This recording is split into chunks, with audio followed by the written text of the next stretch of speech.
Still good morning, right? Yeah.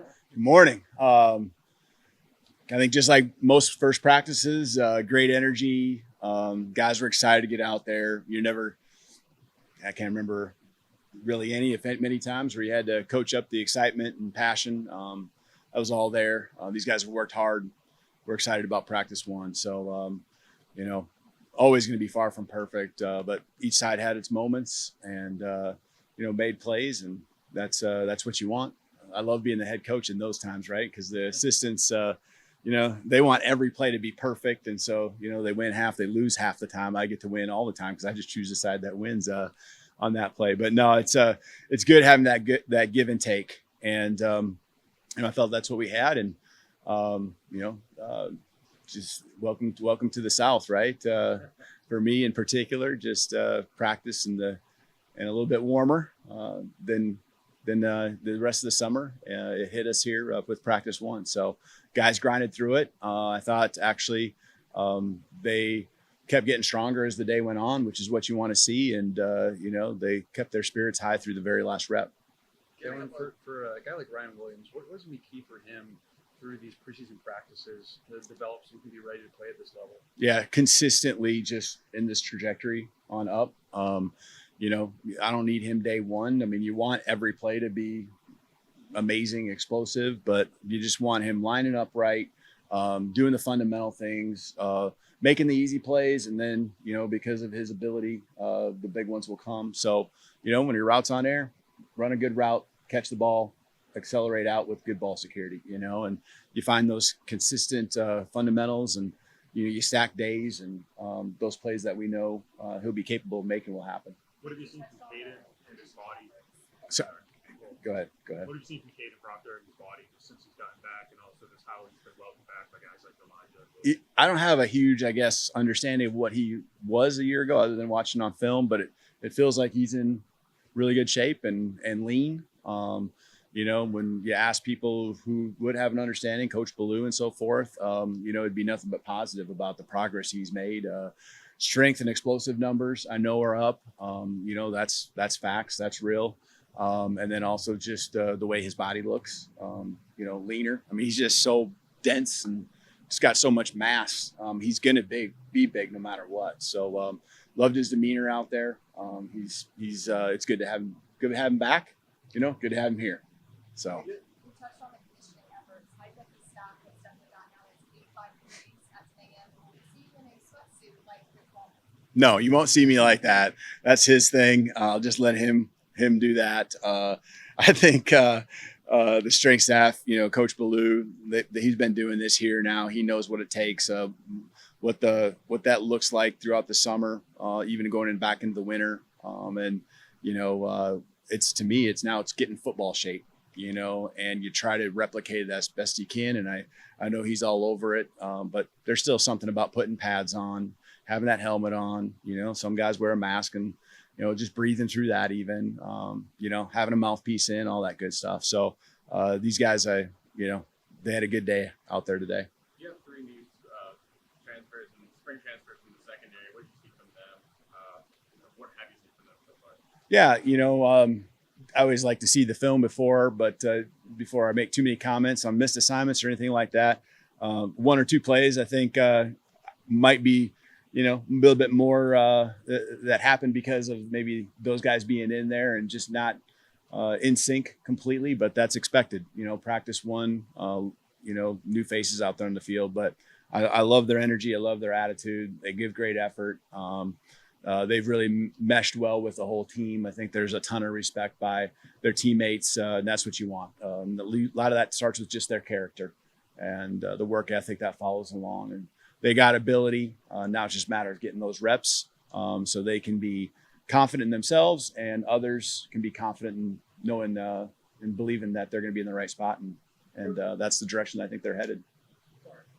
Just overall, a lot of fans, a lot of players are trying to learn your way. First day of practice, do you not make a knee-jerk reaction on what you saw? Were you pleased? You can summarize what you saw. Do you not, if there was a bad day, go drastic and say it to the media? Yeah. No, I mean, you got to be real. And that's what I tell our guys. And, I'm going to tell our team on a Sunday, after a game, what it was. It's Tell the Truth Sunday, and we got to be real. And then, when it comes to games, everyone can see it. If you got to be better, or if it was a great day. I think it's usually pretty obvious. And when it comes to practice, we can't just gloss over things ever. We gotta understand where we're at, and we have relationships with each other so we can be real and hold each other accountable. And today, I thought it was a great practice.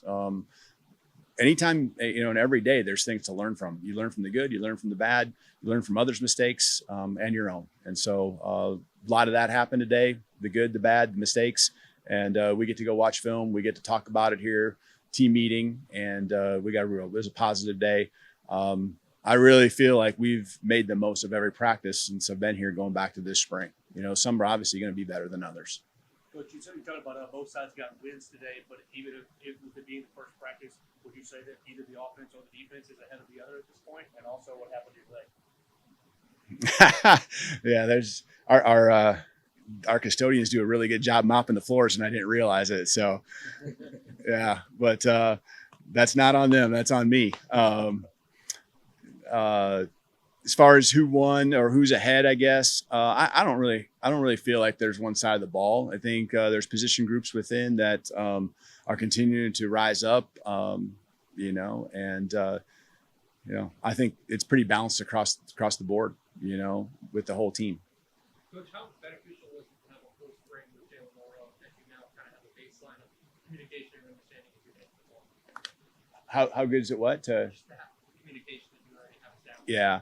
I just try to, most racks, when I talk about rack, it's, 4 or 5 play sequence or a drive. In practice, I just love following up with him, and he just takes all the coaching, and he knows when I coach him up, that's my job. We talk about, teaching and critiquing and demanding, excellence and the best. And he takes that, and every play looking for it, and working to be better. I thought he had a really solid day all around, and I know he's far from reaching what he'll be even come next week, much less the first game. Is there any difficulty so far getting guys used to morning practice versus being used to the afternoon? Yeah, I think certainly. I think that a few guys, even though we really pushed it hard, I think they underestimate the just the fuel they got to get in their bodies. And so, which leads to cramping and things like that. So they'll learn from it. That's part of this process. That's part of, we talk about them grinding every day, refining everything, whether it's note-taking in the meetings, to their craft and the technique they have, to, man, I got to eat more. I got to get more sleep, got to drink more, hydrate and all that. So I think there's a couple of guys, when you go really follow up on, the cramping is like, what'd you eat? And they didn't eat enough, and so that will become a positive because throughout the week, we don't want that cumulative fatigue that can happen. And by practicing and the schedule that we'll be on, I just feel like we got it down to where these guys will understand it and be able to adjust accordingly and take advantage of it, not fall fatigued to it. How can the experience of Deshaun Jones help that corner with some of you in that spot? Yeah, I mean, he's taking some snaps at the college football level, and so we need him out there. I think there's a confidence about him just because of that. We need in our program always, but also in that position room. And all of those guys. The cool thing is, I think they all respect each other and just pushing each other, learning every single day. And Coach Mo's doing an awesome job. How important is ball camp going to be for the offensive line, just meshing with Parker back, obviously with Kane back? Yeah, it's huge. It's huge. I mean, that's where it all starts. I think your team is always going to be maximized, based on what your offensive line can do, because it sets the tempo and it forces the defensive line and linebackers to really do a good job of fitting their gaps and run. And you can protect the quarterback to where he can go through his reads, and receivers, having time to go through their routes. Defensive backs now having to make plays because the protection's there. So these guys up front, really a couple of them haven't been there throughout the spring, but like you said, Parker now back in there, Caden here, Pritchett still, took a lot of reps. So he had a nice day. Thought Wilkin did a nice job, so a lot of mixing and matching, especially at the tackle position, I guess. The interior three was pretty consistent, but their reps are going to be really critical for our success, and they're them gelling. On the other side, I've always thought the game kind of moving. We did see him in the spring. Is he back full? What do you see from him? Yeah, he was almost ready right at the end of spring ball, and so he's had a good summer and excited about what he'll bring to the table for us. So he was right on the verge. If we'd had one more week of spring ball, we would have probably made sure he was out there at that time. Hey, Coach, from a speaker standpoint, will you bring in speakers throughout camp to talk to your team? Mm-hmm. You know some of those names? I do. The team doesn't know those names, so I can't. But we will certainly have some guys. I think first year especially, it's important to me to try to lay that culture, just make sure it's all right where we want it. And so I eat up a lot of that time through different things that I've either done in the past or, again, just starting over from scratch with us all being new together. The one thing our guys are, they're still finishing summer school here these next couple of days. And so they have a big block that I even just blocked off here this afternoon. We did the same thing yesterday. And then Friday, there's some finals that are getting taken. It's not the whole team, but it's a pretty good chunk. And graduation here at the end of the week as well for a few guys. So excited about that. But they're finishing summer school. There will be a couple weeks where they don't have anything but football, but then they do start, fall semester, 21st. So we'll bring some speakers in. I think it's great to hear from, people who have been through it, experienced great things. That's fun. That's been a tradition here. I know something the guys really enjoy.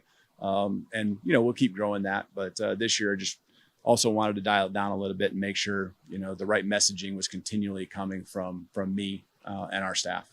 When you're out of practice, you made a concerted effort to visit with every group. I'm interested, Coach David used to stick with feedback. I'm interested what your kind of philosophy is when you're out of practice. Yeah, I guess if I'm going to expect that I have a relationship with all of them, I need to really be able to get around, and they need to see me and that I care about their progress and can coach them up and sitting in the meeting rooms with them, knowing exactly the details that they're being taught so I can emphasize it to them as well. And when they come up and see me in my office, it's not just general conversations, and it's we can pop on the film and really talk through because I know what's being taught. I know, the reps, and we have that relationship. And that's to me part of, what Phil is a strength of myself and the staff is us all working together. Us all the players just feeling like, man, coach isn't just caring about this position or that side of the ball. I know this is kind of a big serious question, but you have the straw hat. Kind of picking up on that. I asked him against Malachi. He said you were behind him. He had no idea. Do you have a thing that you can do to stand out in practice, or do you just kind of? I don't. This is what you get right here. So, with a broken shin. So, yeah.